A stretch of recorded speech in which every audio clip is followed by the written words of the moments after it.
What's up, folks, and welcome to Scouting the Fins here on the 3 Yards Per Carry podcast. This show is brought to you by ThompsonCigar.com. Use promo code 3yards20 for 20% off your order of $75 or more. That's 3yards20 for 20% off your order of $75 or more. Folks, the first week of free agency is here, and the Miami Dolphins, for the first time in a while, which I've noticed, have not made a lot of big splashes the first week of free agency. And this is kind of different, and I'm not kind of used to seeing these. My co-hosts, Coach and Eric, gentlemen, is this a shock to y'all?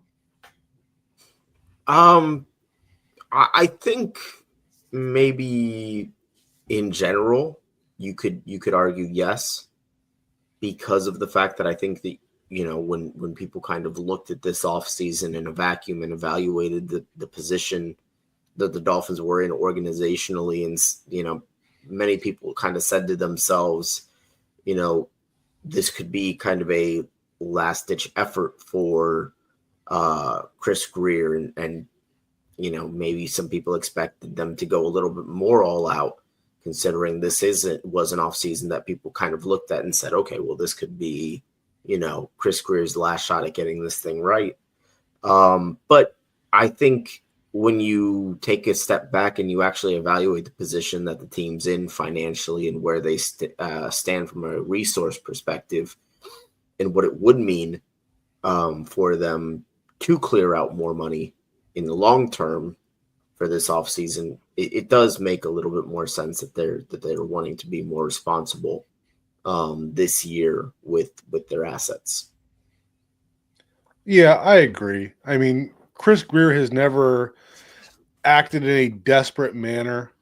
Early in this version of the rebuild, they had added, several either high price free agents or guys they traded for and then gave big contracts to.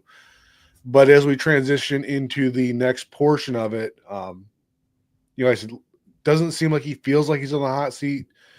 Felt that last year with the way the draft went with some guys that, we didn't expect to contribute right away.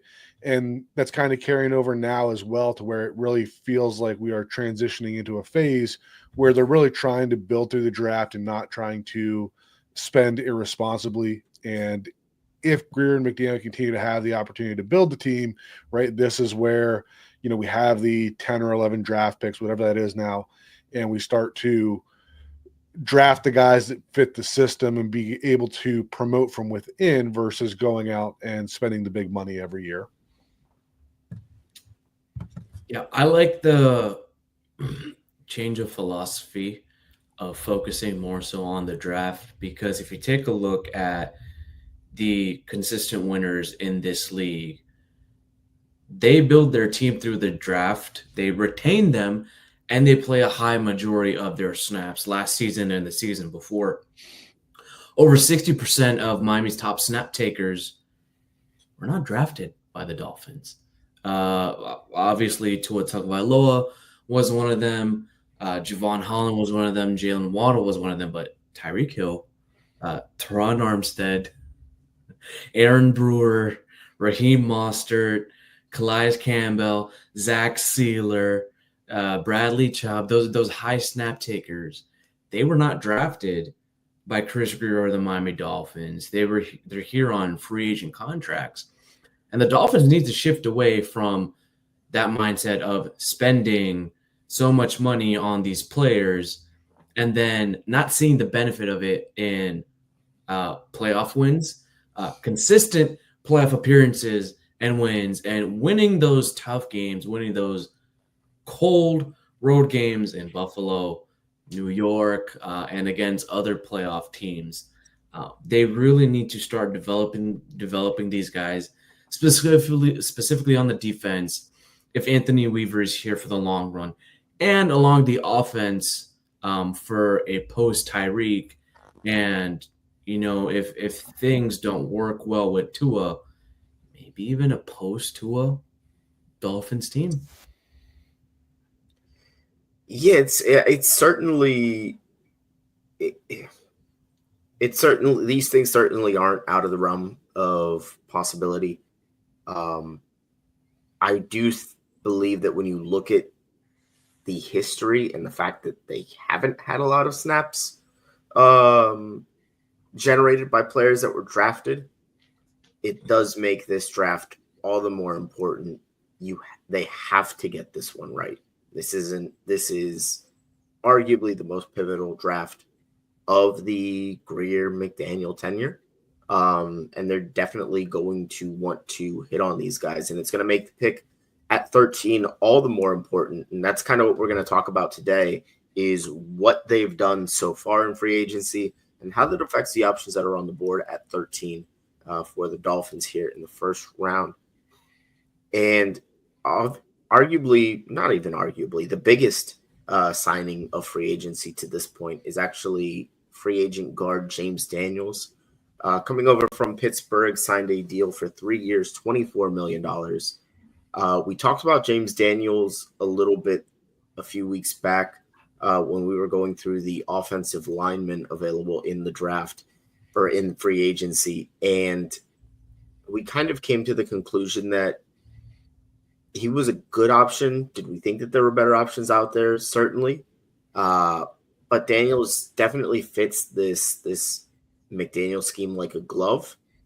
And he is coming off injury.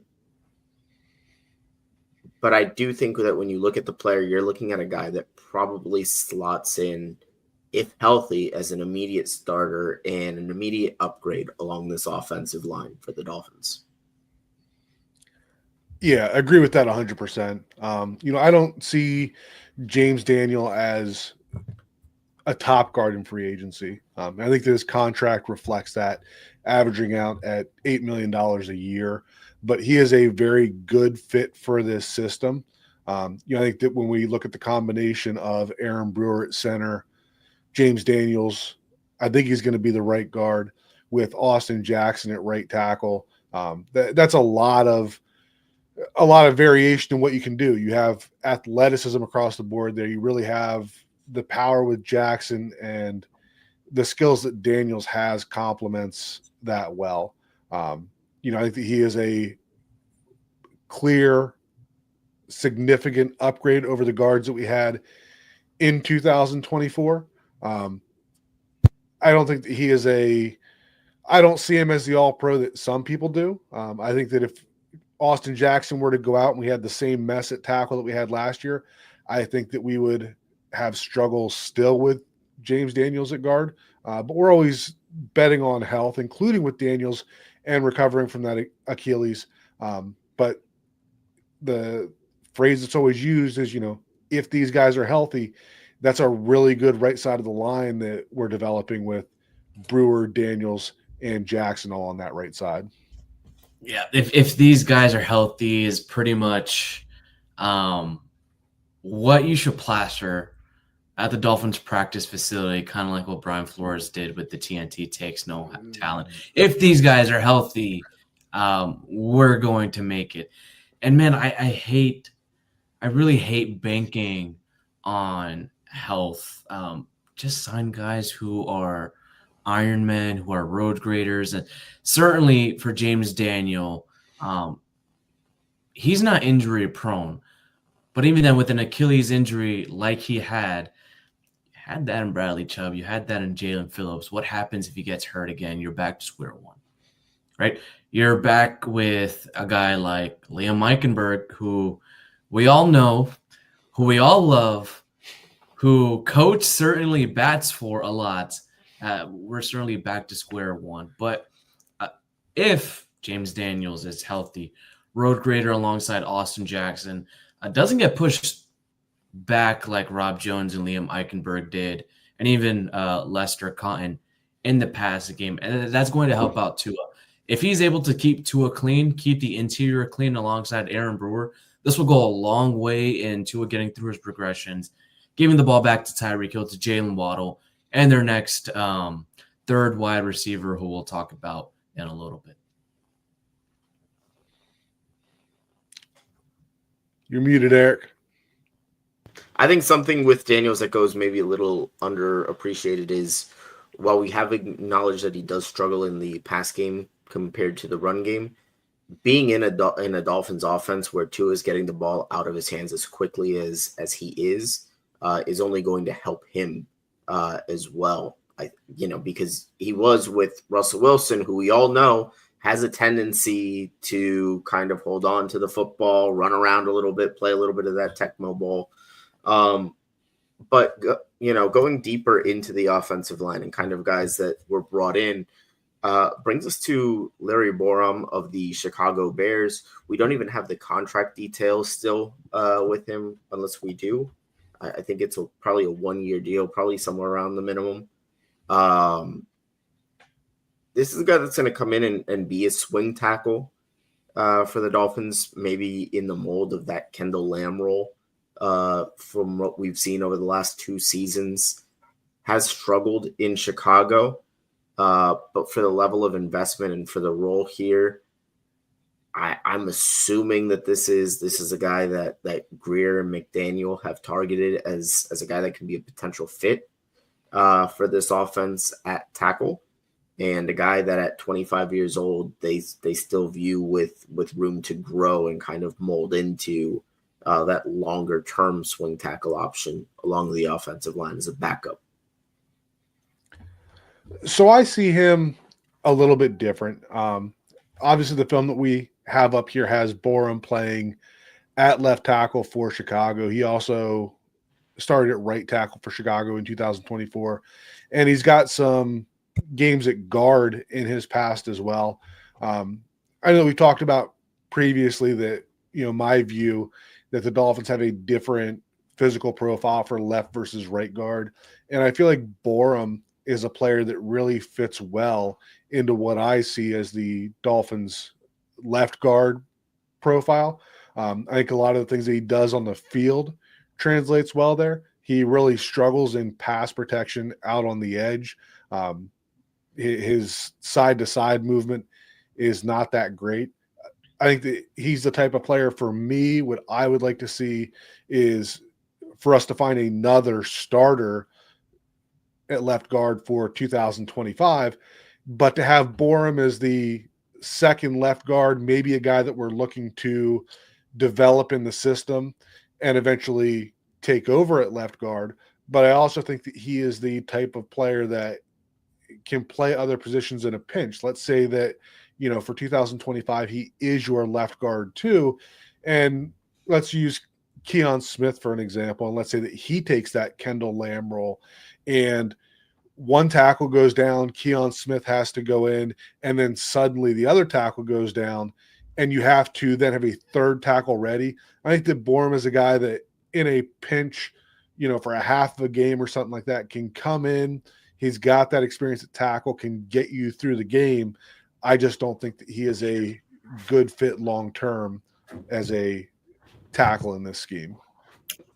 I want to be really honest. Before the show, I was blanking on his name, and I said his last name as Bosom, which means obviously the high knee. A lot of people have quoted, Chicago Bears fans and even Dolphins fans, when just taking a look at him, have said he plays like he's a Bosom. He plays like he's ass, A-S-S, capital A-S-S, ass. I'm going to be honest. With this signing, I was not impressed. I thought, maybe the Dolphins, and we had a speculation about this, that we had a feeling that they were going to get James Daniels and maybe Will Hernandez as well. Waiting on the news for that. I'm kind of surprised that maybe Will Hernandez hasn't signed yet, or maybe the Dolphins haven't given a good enough offer. But it feels like to me he's like this Jack Driscoll type of player that can pretty much play along the interior. And I think if the Dolphins do get a guy like Will Hernandez, or they draft someone later on, maybe in the second or third rounds, you have options in this draft, specifically Gray Zabel out of North Dakota State, who can definitely play as a left guard. He played left tackle, right tackle, played all along the interior. in North Dakota State. I think Zabel, more so in the second round, would be a target along the interior.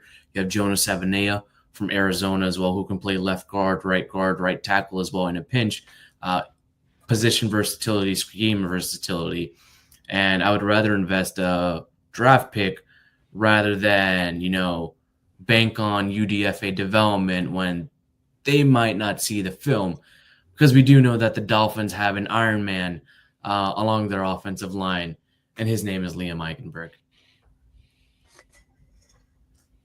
Yeah, Liam Eichenberg brought back yesterday on a 1-year deal. I will say, probably not saying much, but I do think he probably has a better chance of making the team out of camp than Larry Borom, if for no other reason than the fact that he's been here for the last couple of seasons. And he does have, at the very least, a handful of good moments over the last few seasons. So, again, it really is a case of, in my mind, with Eichenberg, a guy kind of being miscast into that starting role. And a guy that, really hasn't had an opportunity to get entrenched at any one position that, whether it's expecting him to step in at center or expecting him to step in at either guard spot. Liam Eichenberg hasn't necessarily had that positional stability in order to grow to this point. Now, again, I think we all are in agreement that we'd like to see at least some investment along the line of the draft, whether that is, with a Gray Zabel earlier on, or maybe even later on with a guy like a Tate Ratledge or a Jackson Slater in day 3. But Eichenberg is back. I think he's, at the very least, adequate depth along the interior of the line, jokes aside. And he knows the system. Yeah, the continuity, bringing him back for continuity's sake is important in case someone does get injured. Makes sense logically, but we have, as Dolphins fans and even as analysts, there's emotions tied into this. Yeah, I honestly thought that after the 2024 season that I would never have to talk about Liam Eichenberg again. I felt like I spent the last couple of years defending him despite the fact that he was my lowest graded lineman. Like, I wasn't out here trying to say that he was a great player, but he's not the worst player in the NFL, right? He's not the worst lineman in the NFL. There are plenty of guys that are way worse than Eichenberg, but I can say that at the same time and still say that he shouldn't be starting for the Miami Dolphins. And that's still how I feel about him.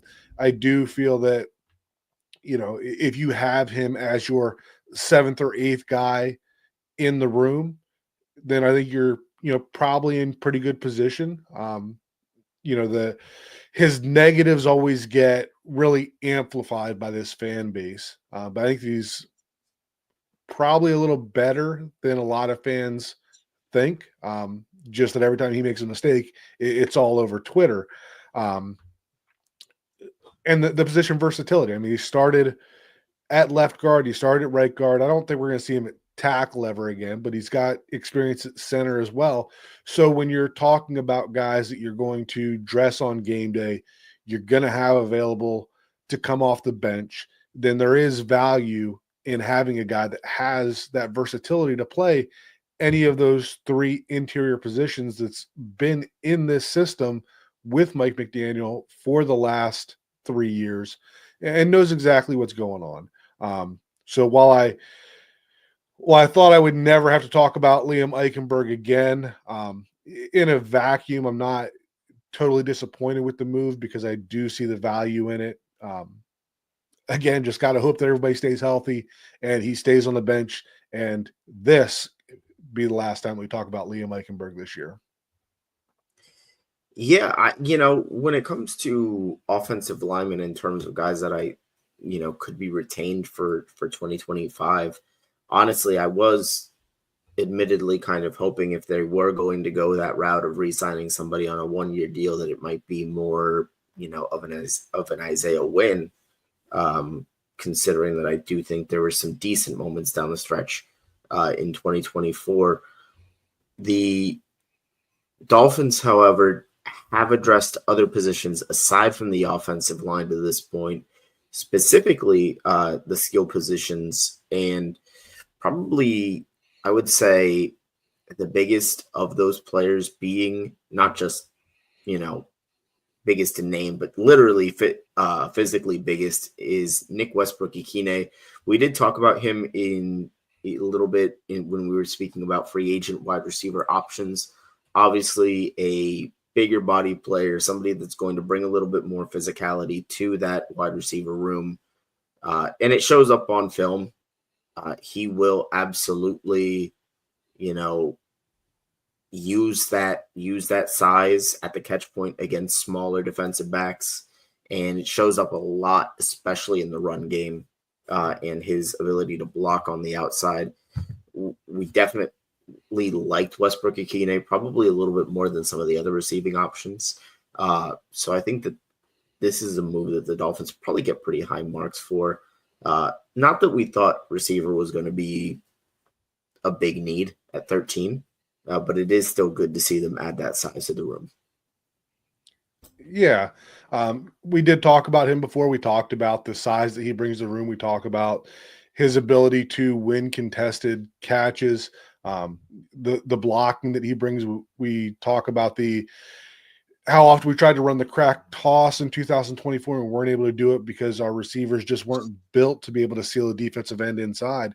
And when you bring somebody like Westbrook-Ikhine into the system, then you can kind of introduce some of that back into it. And he's not just a big body. He's not just a Chase Claypool or a Robbie Anderson. Like, he is a big body that likes to get after it in the running game. So I think he's going to be a really valuable piece to this offense. We look at some of how it affects the draft, right? We talked a lot about guys like Jack Betch and the wide receiver out of Stanford, Emmanuel, I think it was. Those are guys that I think were on a lot of fans' radars as to be this type of receiver that is that 6'2", 210, 215-pound receiver. So I think that adding Westbrook-Ikhine ahead of the draft, kind of steers us away from some of those types of picks in the draft and opens it up for some other options. Yeah, I actually like the signing of Nick Westbrook-Ikhine, one of the more underrated signings, and I think he's going to play a big factor in the Dolphins' run game and specific passing game. Coach, you talked about the crack tosses that the Dolphins like to run. They had Tyreek Hill trying to chip a lot of defensive ends, and don't ask Tyreek Hill to chip a 6'4", 6'5", 260 to 280-pound defensive lineman. Yeah, we know he likes to play ball, but come on, guys. Let's be real with it. Nick Westbrook-Ikhine, he's 6'2", almost 6'3", 200-something pounds, can block. I've seen him on the crack tosses blocking defensive ends like Will Anderson, Von Miller as well. It works. For him, it works, and you can utilize him as the lead blocker as well. This was the last iteration of the offense. If you follow Alec Ingold, I'm sorry, not Durham Smythe. He's off the Dolphins now. I think a lot of us are happy about that. But if you follow Alec Ingold as the lead blocker, you'll get to the ball and you're going to tackle the rusher, as we saw with Devon Achane, with Raheem Mostert as well. Who Raheem Mostert is not on this team anymore. But this opens up the Dolphins to draft other skill position players, either as running back, offensive line, and even defenders. I feel like 5th or 6th round would be where the Dolphins target a wide receiver like a Jalen Royals out of Utah State, who's 6 foot, not necessarily a burner, but can also block and can be that underneath guy that the Dolphins expect out of Malik Washington this season. I think Malik Washington will be the return man for the Dolphins, kind of like a wide receiver 3, wide receiver 4, playing in between Nick Westbrook-Ikhine based on different types of packages. We'll see how much they utilize Tyreek Hill and Jalen Waddle. But what this opens up is Westbrook-Ikhine. If you take a look at his numbers from last season, of the 400 and something routes he ran, 100 of them were go routes. So if you have him go on a go route, you have Tyreek Hill either on an in route or Waddle on an in route. You have another guy in the shallow, gain that yak, and then you also have the threat of Jonnu and the threat of Devon A-Chain. Opens up the passing game a little bit. You have a couple guys go deep, a couple guys intermediate, a guy underneath to pick your poison at that point for the Dolphins. The other guy who I'm targeting in the wide receiver room later on in the draft is Iowa State wide receiver Jalen Noel. Had a fantastic combine, is a speed burner, and his hips are like oil. Oh my God, his hips are like oil. And in a post-Tyreek world, he would be my target in the later rounds. And I think this would be one guy to watch out for in the draft. Yes, so with the wide receiver room having been addressed, not necessarily in full, but certainly in a meaningful capacity with Westbrook Ikhine. I think one of the other positions that we were looking at was running back. Considering that it is a situation that the room is incomplete and the Dolphins are looking for ways that they can win in multiple ways, whether it's through the air or on the ground. And I think, Hussam, you actually have some ways that you want to talk about that the people can win. Yep. This is a great time to get to our break. We'll talk about a little bit of the running backs, the draft prospects, and who the Dolphins signed in a little bit. But folks, if you want to win some cha-ching, grab your phone and your dancing shoes. It's time to make entries on March college basketball with Underdog. Nothing beats March basketball. Bring the fun of a bracket to every game day by making entries on Underdog. To play, choose whether a player will go higher or lower on one of their stats, like points, assists, rebounds, and more. They've got all your favorite leagues, teams, and stars to choose from. Create entries with all basketball picks or mix and match across other sports. You can play with as little as $1, and if you get everything right, you can win up to 1,000 times your money. So turn $1 into $1,000 just with your hoops knowledge. Download the Underdog app and sign up now using the promo code 3YARDS to unlock a special offer of up to $1,000 in bonus cash when you make your first deposit. Join in on the fun when you sign up with promo code 3YARDS. That's 3YARDS. Claim your special offer today and get up to $1,000 in bonus cash instantly upon first deposit. Higher or lower, you make the call on Underdog. Be 18 plus, 21 plus in Massachusetts and Arizona, 19 plus in Colorado for some games, 19 plus in Alabama, New England, and present in a state where Underdog Fantasy operates. Terms apply. Void in Colorado. Concerned with your play, call 1-800-GAMBLER or visit www.ncpgambling.org. In Arizona, call 1-800-NEXT-STEP, 1-800-639-8783, or text NEXT-STEP to 53342. In New York, call the 24/7 Hope line at 1-877-8-HOPE NY or text Hope NY to 467-369. And we are back. Yes, and speaking of back and backs, we are going to be talking about the other offensive player in these skill positions that the Dolphins added. That's going to be running back Alexander Mattison. Spent a handful of seasons in Minnesota, was with Vegas last year. I haven't gotten full thoughts from you guys on this signing, at least from my perspective. I think that this is much more of a, kind of filling out the room with a little bit more of that veteran depth. I think Mike McDaniel had hinted that he wants to add more than one running back to the room. So I still think that you're looking at an incomplete room even with Madison. Brings a little bit of a different look to this Dolphins, to the running back room, being 5'11", 220, a little bit more of a size guy. One thing that I have noted here, although for a guy that's had six seasons in the NFL to this point, or 5 or 6 seasons in the NFL to this point, He is 21 for 26 on third and fourth down situations, conversions on less than 3 yards, which on the one hand, that's a little over 80% on the success rate, which is a positive. On the other hand, to only have 26 of those attempts in 5 or 6 years in the NFL might not be, the best news in the world. But again, he does offer a different look than what the Dolphins currently have in the room. And at the price point, I don't think that it can hurt. Yeah, I mean, to the point of the short yardage stuff, Ryan Smith from PFF had posted some numbers earlier, and that on those runs, he was averaging 1.8 yards before contact. So there really wasn't a whole lot of him generating the extra yards. I think that's what you see in a lot of the film that you see with Madison.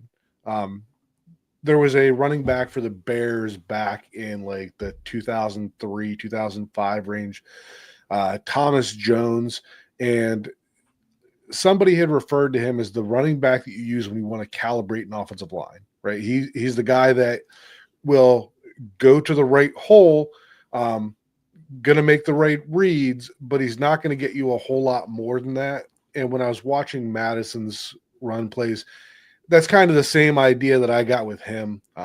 Don't see him, despite the big size, not a heavy runner, not breaking a lot of tackles. But I think that this running back room was lacking some veteran leadership with both Mostert and Wilson moving on. So adding a guy like Madison, who has a very good understanding of how these zone runs work, I think is valuable to the running back room. I think the room is still incomplete. For me, Madison needs to be the player that takes over the minimal touches that Jeff Wilson got in this offense, and that the player that is added to the room needs to be, more of the Mostert type player, or maybe what Jalen Wright was last year. But I know that some people would suggest just bringing back Wilson also, and if you do that, then you're downgrading from Mostert to Madison, and I don't think that that's enough. I think that whatever they do to complete this room needs to be more than Jeff Wilson returning. But I do think that Madison brings a veteran presence that's going to be valuable, and if we can get the offensive line right, can be a player that can give us some productive snaps for sure. Yeah, I think he just brings that veteran presence to this young and incomplete Dolphins running back room. He's never eclipsed over 500 yards ever in his career. Pretty decent pass blocking.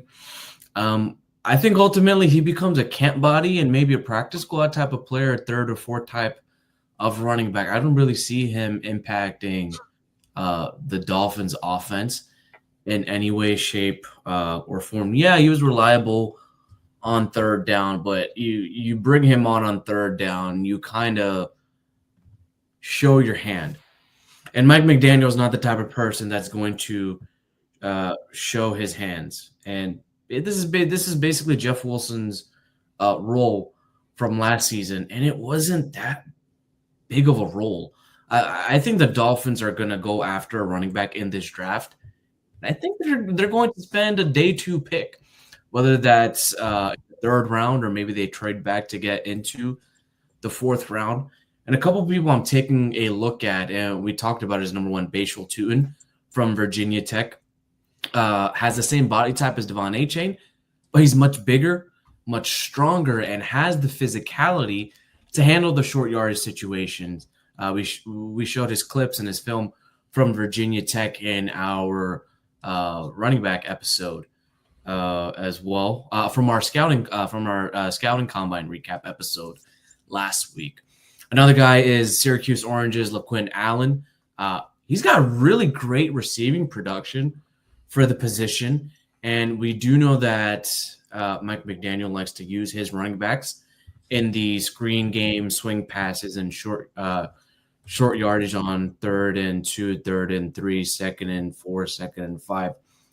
He's also a very good interior runner who helps to set up blocks, and he can manipulate second-level defenders when he's blocking for other people as well. Advanced pass protection awareness as well. The other guy, Damian Martinez. We know he's not the burner, the best burner, but the Dolphins already have burners in the running back room, and they can obviously grab another type of burner, either as a UDFA or another free agent that's available. I feel like that the Dolphins should have brought back Raheem Mostert for cheap. He's one of the leaders of the locker rooms the last 3 years.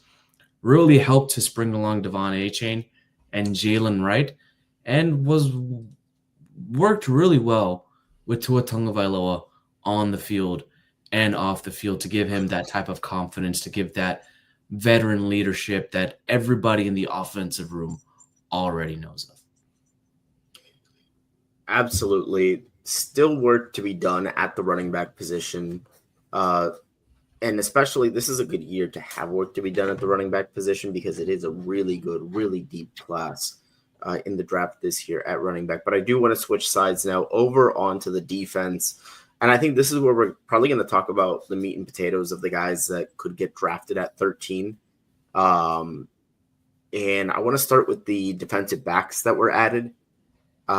Whether, the Dolphins losing Javon Holland, adding Ifeatu Melifonwu, as well as Ashton Davis, two guys at that safety position that, have limited track records because of the fact that they haven't appeared in all 16 games to this point. But as one general manager will tell you, there is 100% injury rate in football. That's definitely not going to become a new, recurring theme on Dolphins Twitter this season. But the Dolphins adding Ashton Davis and Ifeatu Melifonwu. Davis, more of that traditional deep center fielder kind of safety. He's a guy that has 8 career interceptions to this point. He does have some skills as a ball hawk. I feel like even in the limited time that he has played, he's been solid. He's not going to be a standout Pro Bowl. He's not going to replace Javon Holland at his best. But I certainly think that he is better than Javon Holland at his worst last season. And the guy that really intrigues me is Melifonwu, because he's a guy that, when he has been healthy, has shown the ability to kind of impact the game in a bunch of different ways. You go back to 2023, where he had 3 sacks, 8 passes defended, 2 interceptions, kind of a jack of all trades at that cornerback spot, lines up in that deep zone, but also lines up in the box in that kind of robber role, more of that Swiss Army knife at safety. What are your takeaways, guys, on the 2 safeties that were brought in for the Dolphins in free agency?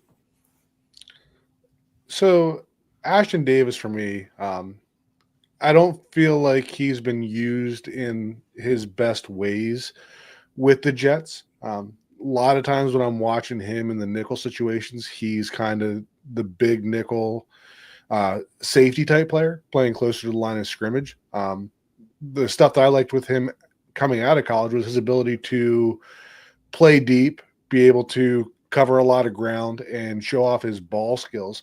And I think that's an opportunity that's available for the Dolphins when we talk about the way that it would complement Melifonwu, who we have the film up for here.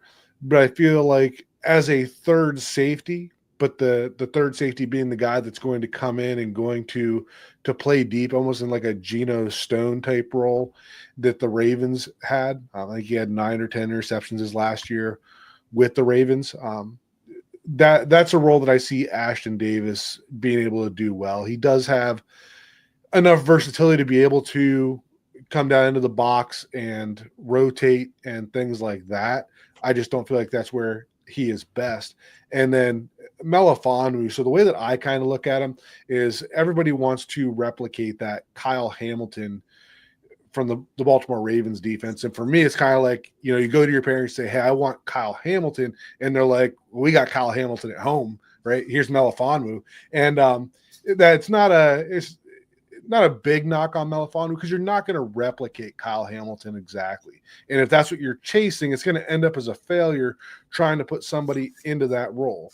But in a guy like Melifonwu, I think you have somebody that can do some of those same things. Like maybe that's not the focal point of your defense, but you can run some of those same schemes and those same alignments and have some of the same success, right? Maybe we feature somebody else. Maybe it's the edge players and the Chop Robinsons and the Jalen Phillips that are more schemed for the pressures and things like that. But you do have somebody in Melifonwu that has similar size, has similar athleticism, and can do some of those same things. Yeah, I feel like with the signing of Ashton Davis, it feels more so like the Dolphins are loading up on depth, especially in the defensive backs. He's never been a full-time starter.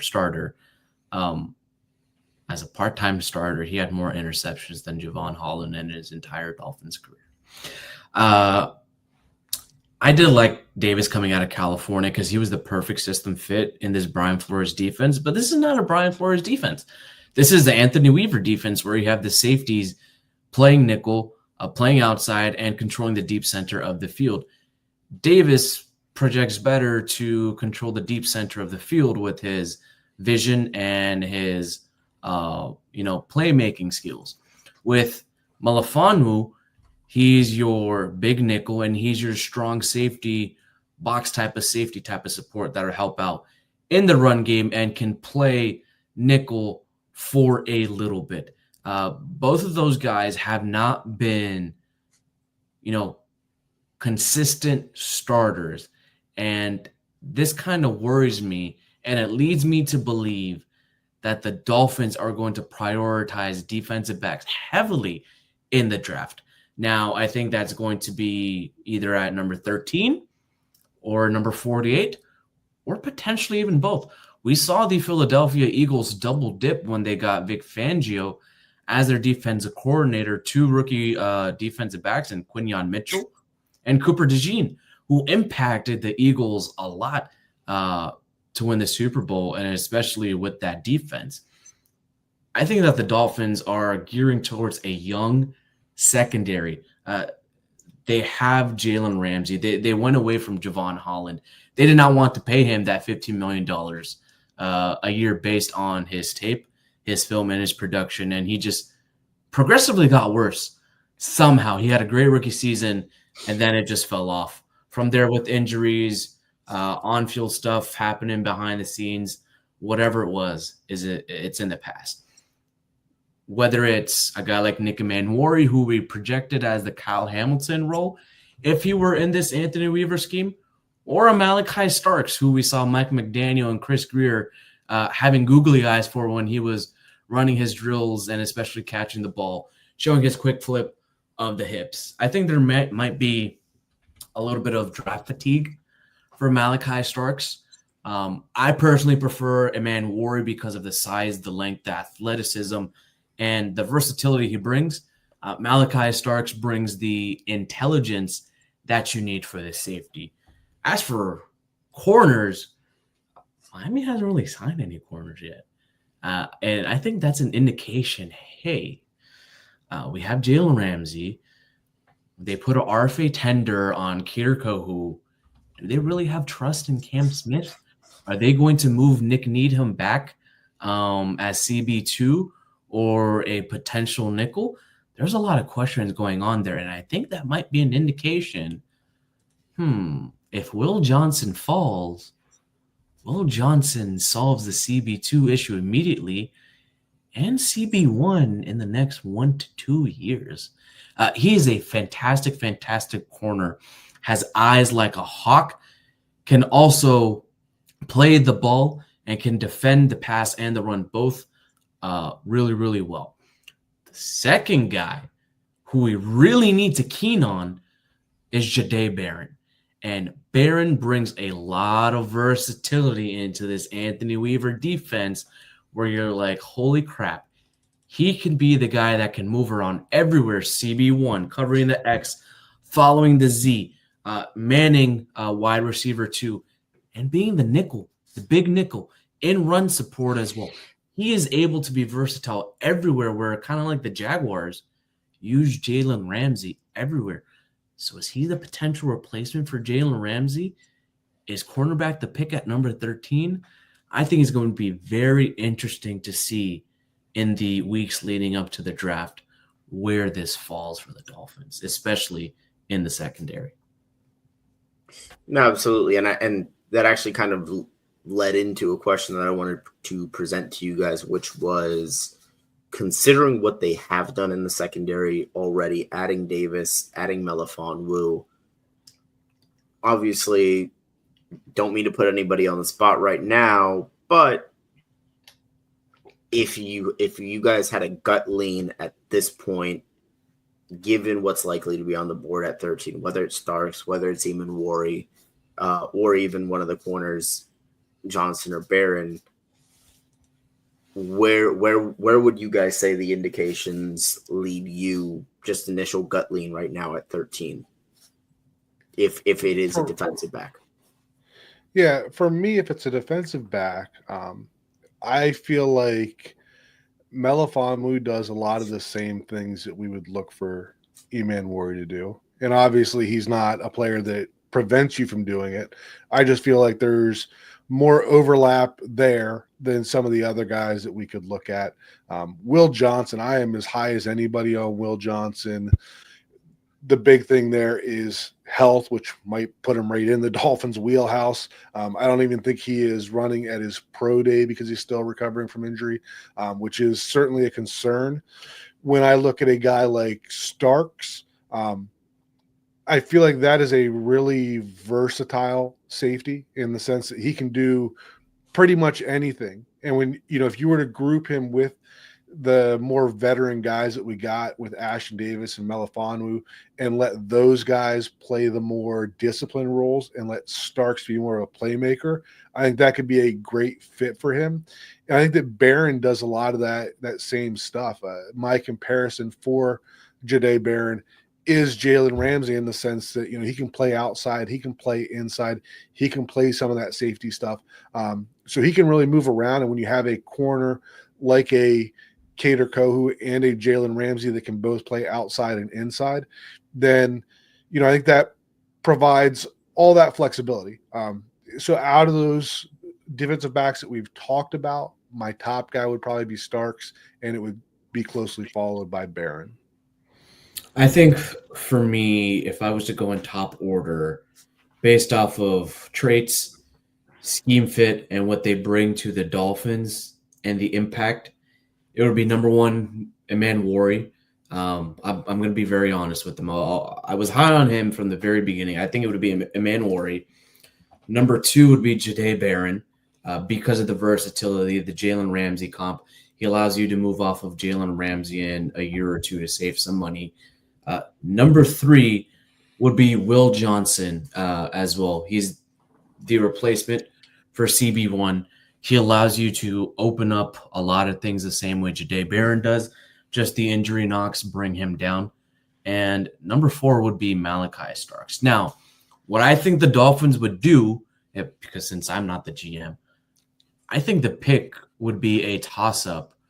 Depending if Will Johnson is already picked, it would be a toss-up between Jahdae Barron and Malachi Starks.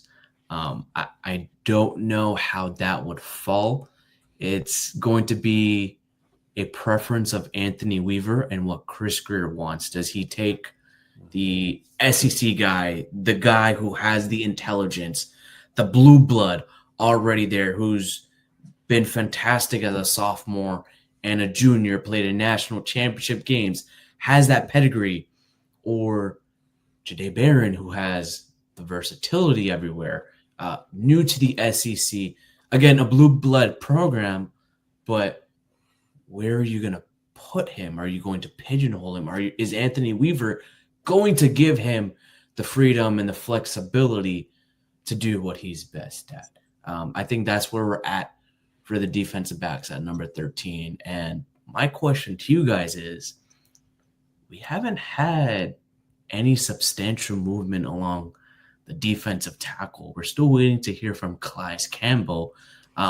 They re-signed Eric Dickinson, I believe. Is his name? Dickerson. Matt Dickerson. I'm sorry, Matt Dickerson. Deshaun Hand is gone. Benito Jones hasn't signed anywhere yet.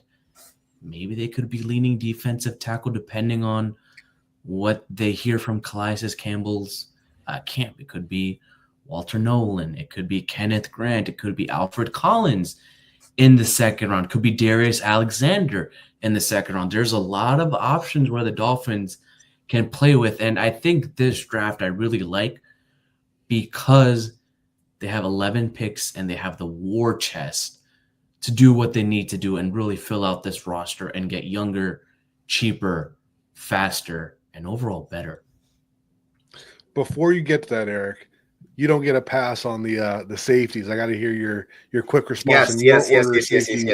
And then get into the tackles. Yes. I was actually going to choose a direction there. I think if I had to make, I'm like Hussam in that my personal preference would be Eamon Wari. Granted, maybe that's just me hunting for traits. But if I had to, try to get inside the Dolphins' mind there, I would say Jahdae Barron, because if there's one thing that I have learned with the Dolphins in recent years is that if you have two similar options, go with the guy that has more versatility. Just seems to be the direction they like to move in.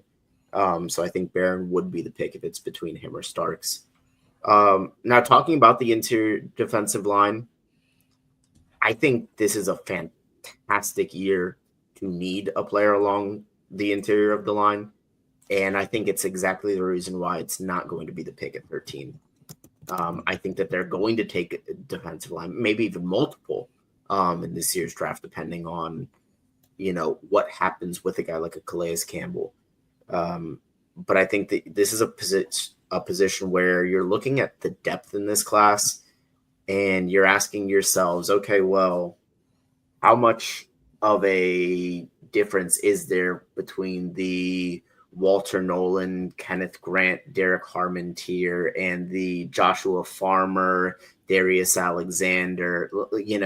I think in depending on the draft boards, you could be splitting hairs there, and you're talking about the difference between a couple of rounds. And if you're telling me you can get a guy in the second or third round who can be almost as productive as a guy that you would select at 13, that becomes a bit of a no-brainer to me, just from a value standpoint. And I think that that's where the Dolphins are going to be looking at this and saying, you know what, maybe 13 is a little rich for our blood in this particular draft along the defensive line, especially considering really, quite frankly, I think the need in the defensive backfield currently is just a little bit more glaring. Yeah, I agree with almost all that. There's a lot of defensive tackles that I like in this draft. There's not a whole lot that I love at 13.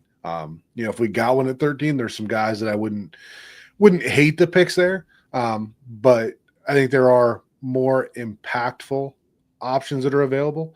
And when you look at the depth of the defensive tackle position, whether it's the Mason Graham, Tyleik Williams, Kenneth Grant, Alfred Collins, Derek Harmon, CJ West, like we can just keep going down the list. One of those guys is going to be available at 48, right? And if they're not, or if you decide to go in a different direction, then you get down into the the Jordan Phillips and guys like that you can come back up into the third round to get as well. So I think there's a lot of day two value at defensive tackle. And I typically don't like to say,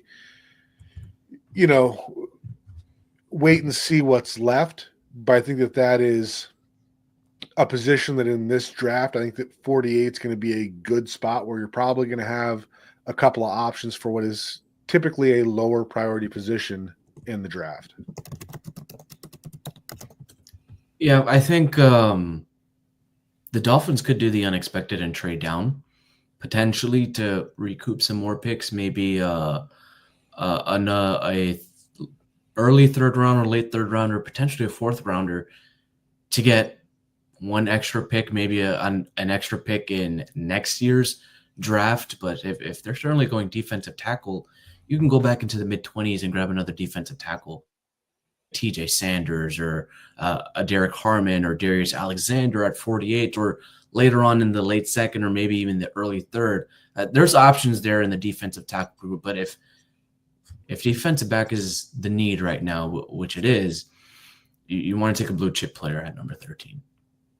Yeah, especially considering the fact, like along the defensive line, I think this year there is kind of that substantial break in the defensive backfield, maybe more so at corner than safety, of players that are clear first round talents and guys that, more than in recent years. I think this year you're having to make sacrifices with guys, especially at corner, that you're taking in that second, third, fourth round. In terms of, this guy's got a pretty sizable flaw in his game, and you're taking that kind of boom or bust risk. Whereas at safety, you can grab a Jalen Reed or a Kevin Winston Jr., and I think you're feeling okay about it. Obviously, you'd love to have a Starks or an Eamon Wari, but I think you can live with a safety more than you can with some of the corners that will be available on day 2, day 3. And along the defensive line, I want to come away with, if Calais Campbell isn't going to return, I think you have to come away with 2. You have to come away with a guy that's primarily going to fill that Benito Jones role and be that nose.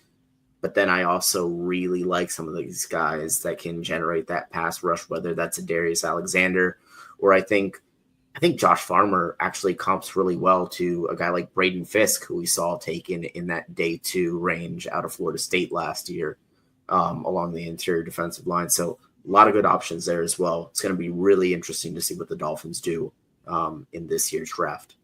Yep, I agree. And this was only the first week of free agency. Maybe they get a little bit more of a flurry of signings throughout up until the draft. In about a week or so, the Dolphins will be finalizing their draft board as they do the pro days. They go on the pro day circuit, and they all come together. The scouts decide, the analysts and evaluators decide, make their top 100 board, their 200, 300 board. They do their visits, their top 30 visits as well. And in a couple weeks, we'll see where it'll land. As always, folks, thank you guys so much for sticking with us here on Scouting the Fins, part of the 3 Yards Per Carry podcast and on the 5 Reasons Sports Network. As always, go Fins, y'all.